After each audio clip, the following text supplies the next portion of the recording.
Good morning, students.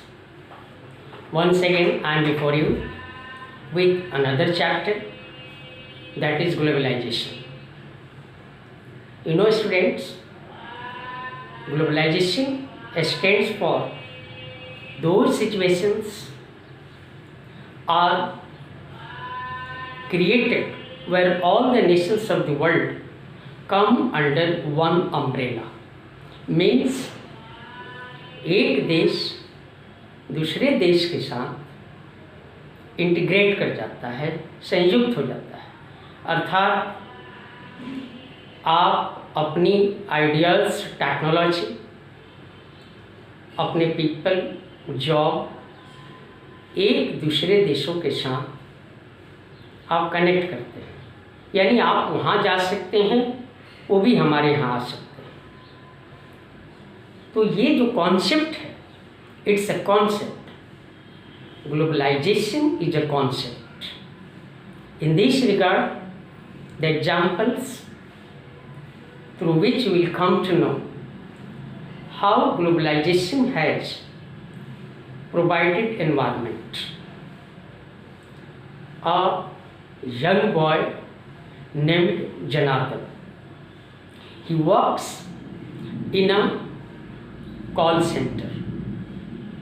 Of course, after going there, he just becomes John while he is Janardhan. And his accent, the way of talking, his style of talking changes. He walks in the night because students in overseas, particularly in USA, while there is night here, the day is there. So he walks there, use the accents being understood, जिसको वो लोग समझ जाते हैं, America के लोग, उस style में, उस एसेंट के साथ वो बोलता है, उनकी बातों को सुनता है और अपने आप को उनके लायक बनाता है। और इस तरह से वो जॉब इसको मिला हुआ है because of globalisation. Second example is about a Ramdhari. He is an Indian person and on the birthday of his daughter he wants to present a cycle to his daughter. So he goes to market and he purchases a cycle made from China. What does it show? That those goods either they were manufactured in China or in USA, they are available in our Indian market. So this is the result of globalization. Third example is there about a young woman named Sarika. She is well qualified. Academic career, when we talk about her, has been superb. Even in school, colleges. She wants to take on a job in our country, coming out of her courtyard of her house. While वो चाहती है कि हम नौकरी करें, किंतु जो भी अपने सामाजिक स्थितियां हैं, कुछ लोग उसके परिवार को उसको अपोज करते हैं। They don't like that a young woman should go outside and do job. लेकिन फिर भी वो अपॉर्चुनिटी उसके पास है, उसको अवेल करती है। इन सारे एग्जाम्पल्स के साथ हम ये जान पाते हैं कि इसने ग्लोबलाइजेशन में इस तरह की स्थितियाँ, अपॉर्चुनिटीज सबके सामने दिया। अब बात उठती है कि क्या ग्लोबलाइजेशन जो भी हम देख रहे हैं, इस तरह से इसके द्वारा जो अपॉर्चुनिटीज़ अवेलेबल करवाई गई है, क्या वो सही है? तो इस तरह की बातों पे काफ़ी चर्चाएं होती हैं, बहुत सारी चर्चा होती है कि एक्चुअली ग्लोबलाइजेशन का केवल हम ये नहीं सोच सकते कि ये सही है।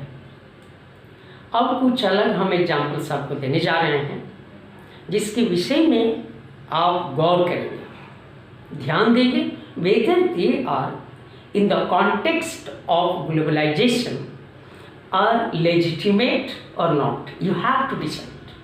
Whatever the reports inculcated in this book by the intellectuals of our world, क्या वो कहना चाहते हैं? सर्वप्रथम मैं आपको बताऊं कि चूंकि एक फार्मर काफ़ी एक्सपेंसिव बीज खरीद करके और खेती करता है, मल्टीनेशनल कंपनीज के द्वारा सीड्स को खरीदता है, काफ़ी एक्सपेंसिव है, उसके क्रॉप्स फेल कर जाते हैं एंड ही कमिट्स सुसाइड। ये स्थिति है। सेकंड जो एग्जाम्पल है, आपने भी देखा होगा कि किसी न किसी तरह से हम जो काम करते हैं उसका इम्पैक्ट किसी और पे भी है। इस बात को आपको मानना चाहिए and it's a fact. Other examples हैं कि एक व्यक्ति जो फील्ड प्रोड्यूसर है, वो फील्ड प्रोड्यूस करता है जो बॉलीवुड का है, जो इंडियन है या किसी अन्य देश का है, उसके ऊपर ये आरोप लगते हैं कि उसने कुछ विदेशी फिल्मों के प्लॉट को, स्टोरी को उसने चुराया है और अपने फिल्मों में उसको कोट किया है। ये ग्लोबलाइजेशन का नेगेटिव इफेक्ट आपने अक्सर देखा होगा कि जो मिलिटेंट ग्रुप्स हैं जिसको आप टेररिस्ट कहते हैं, अक्सर उनका स्टेटमेंट आते रहता है और वो कहते हैं, वो थ्रेट देते हैं। उन्होंने बहुत सारे देशों में जहाँ कहीं भी वो हैं, वो थ्रेट्स देते हैं, धमकियाँ देते हैं कि यदि आपने कुछ आइदर अमेरिकन, इंग्लैंड या फॉरेन कंट्रीज़ का मेड जो यूनिफॉर्म है या कपड़े हैं, ड्रेस हैं, अगर आप पहनेंगे तो आप मारे जाएंगे। What does it show? ये शो करता है कि ये चीज़ें ग्लोबलाइजेशन के कारण हो रही हैं। अर्थात इस चर्चा में आगे बढ़ते हुए ये शो किया गया है कि इसमें पॉजिटिव कम है और इसके इफेक्ट नेगेटिव अधिक है। किंतु इन सारी चीज़ों पर चर्चा करते हुए ये क्यों कहते हैं कि नेगेटिव है? क्योंकि इसका एग्जाम्पल्स उन्होंने दिया। वो कहते हैं कि इससे क्या होता है कि जो रिच कंट्री है वो पुअर कंट्री में अपने इन्फ्लुएंस को, अपने प्रभाव को इस तरह से क्रिएट करता है कि हमारा कल्चर, हमारा सिविलाइजेशन, हमारी economy and even politics, they are affected. तो इस तरह के इश्यूज आते हैं। अर्थात it's not only concern with economic issues, apart from that it has its impact on different spheres. That's why it is known as globalization. आगे बढ़ते हैं कि क्या ग्लोबलाइजेशन ने संपूर्ण विश्व को, वहाँ की सोसाइटी को क्या एक ही समान इफेक्ट किया है? तो इस तरह के आंसर आते हैं कि नहीं, कुछ ऐसे भी देश की सोसाइटी है जो ज़्यादा इफेक्टेड हुई है ग्लोबलाइजेशन से। अब बात उठती है कि कुछ ऐसी भी सोसाइटीज़ हैं जिनके ऊपर ग्लोबलाइजेशन का in comparison to other societies कम इफेक्टेड हुआ है। तो इन सारी चीज़ों पे अगर हम चर्चा करते हैं तो इन चर्चा से ये निकल कर सामने बात आती है कि क्या इसके पॉजिटिव अप्रोच हैं, इसके पॉजिटिव इफेक्ट्स हैं। आपको भी बताऊं कि globalisation is not a new term और new name. History has been witness, history हमारी गवाह है, इसने हमारे पास सबूत पेश किया है कि right from the beginning we have our relations with other nations. तो फिर इसमें नया क्या है? व्हाट इज समथिंग न्यू, जिसके चलते हम आज ग्लोबलाइजेशन पे चर्चा करते हैं। या तो इसको पॉजिटिव बताते हैं या नेगेटिव बताते हैं। तो इसके पीछे अगर हम कॉन्टेम्पोररी ग्लोबलाइजेशन की बात करें तो इसके बैकड्रॉप में हमें झांक कर देखना होगा कि इसकी जो ग्लोबलाइजेशन की जो स्पीड है वेरियस स्फीयर में, इस वेरियस स्फीयर में इतनी स्पीड है कि आप अपने goods, ideas, people and capital को बड़े ही जल्दबाजी में आप एक जगह से दूसरे जगह, अर्थात एक देश से दूसरे देश में आप जा सकते हैं, भेज सकते हैं। यानी इसमें क्विकनेस, अर्थात so quicker globalisation right now has been there that everything is transferred from one country to another in a very short while, which was not possible earlier because communication, the means of communications were not so developed. Whatever we think today, whatever we see today. तो इस तरह से नया ये है कि globalisation पहले था, लेकिन आज इसमें नयापन इसलिए है कि इसमें स्पीड है और ये क्विकर ढंग से काम करता है।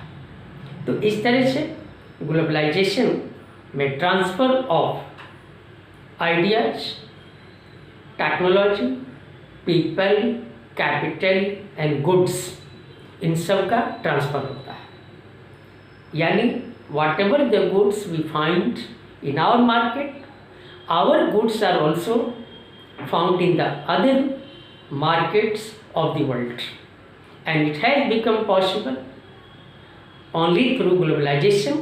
India also adopted it in 1995. It means all the economies of the world have already got integrated.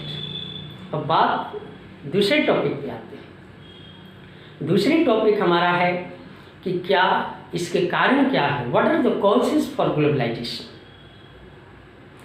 आश्चर्य की बात है कि ग्लोबलाइजेशन की आवश्यकता क्यों पड़ी, क्यों हम इसकी तरफ दौड़ लगा रहे हैं। एक्चुअली ग्लोबलाइजेशन का ये डायमेंशन, इसको हम कह सकते हैं कि ये इसका जो ये कॉन्सेप्ट है ये ब्रॉड डायमेंशनल होता है। यानी हमारे इकोनॉमी को, सोसाइटी को, हमारे कल्चर को ये अफेक्ट करता है। तो आवश्यकता क्या कारण है? सबसे बड़ी बात है कि हम और दूसरे देश के लोग अपने आइडियाज़ ट्रांसफ़र करते हैं। इसमें क्या होता है कि एक दूसरे के आइडियाज़, वहाँ के लोगों, वहाँ के गुड्स और वहाँ के कैपिटल का investment different parts of the world में होता है। निश्चित रूप से इकोनॉमी सुदृढ़ होती है, मजबूत होती है, लेकिन इसके साथ साथ आपको कल्चर और अपने सोसाइटी पे भी ध्यान देने की आवश्यकता है, जो टाइम टू टाइम मीटिंग करके हमारे लीडर्स इसके तरफ अपना ध्यान दिलाते हैं। और आज इसकी आवश्यकता है, because no country is self sufficient, we need the help of other countries. Not only that, इसके साथ साथ जो हमारा ग्लोबलाइजेशन है इसमें लोग एक दूसरे से इंटरकनेक्टेड हुए, अर्थात एक दूसरे की विचारधाराओं को, आइडियाज़ को हम जानते हैं। हम भी वहाँ जाते हैं for livelihood, for education, for ideas are transferred, goods are transferred, capital investment is there. अब बात आती है कि ना केवल ये आइडियाज़ और गुड्स हैं, बल्कि हमारा जो टेक्नोलॉजी है ये भी काफ़ी एडवांस्ड हो गया। जिसका ट्रांसफ़र आवश्यक है, जैसे टेलीफोन है, टेलीग्राफ है, आपका प्रिंटिंग है। कभी हमारा जो प्रिंटिंग था, शुरुआत में जो आया प्रिंटिंग, कितना इसका योगदान है, एक एग्जाम्पल के रूप में आप जानिए। प्रिंटिंग के माध्यम से when it came to India, the people, the writers started printing matter slogans against the British rule, and it was become possible through globalization। तो इस तरह से आप एक जगह से बैठ के टेलीफोन के माध्यम से, टेलीग्राफ के माध्यम से, जिसने आज रेवोल्यूशन क्रिएट कर दिया है in the field of communication, ये सब भी कारण हैं ग्लोबलाइजेशन के। अब टेक्नोलॉजी के एडवांसमेंट की बात करते हैं, एडवांसेस की बात करते हैं, तो इसने रेवोल्यूशन लाया।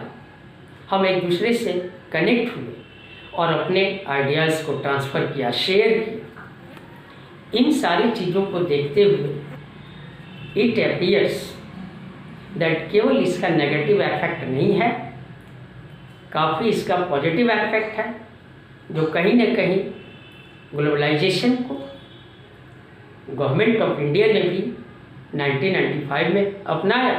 Otherwise before 1995 India is not the member of globalisation. क्यों? क्योंकि जब आपकी मार्केट में दूसरे देश के सामान आएंगे और आपके सामान जब दूसरे देशों के मार्केट में जाएंगे, means there will be transfer of goods through globalisation, then you will be judged. तब आपको जज किया जाएगा, आपका पता लगाया जाएगा कि whether the qualities of the goods made in foreign is better than the qualities of the goods made in India. So this way there will be a competition, and you know very well how important these days competition has become, where people do their jobs with a competitive point of view where they get success। तो इस तरह से बहुत सारे कारण हो गए। और क्या है ये हमारा कॉन्सेप्ट ग्लोबलाइजेशन के बारे में, आपको समझ आई होगी। और इस वीडियोस को एक बार दो बार ज़रूर देखें, इससे आपको वो आइडियाज़ मिलेंगे जिसके माध्यम से इसको, तब आप उसके कॉन्सेप्ट को आप सही समय से, सही ढंग से और सही समय पर उठकर देखिए, इसको जानिए। Okay, thank you.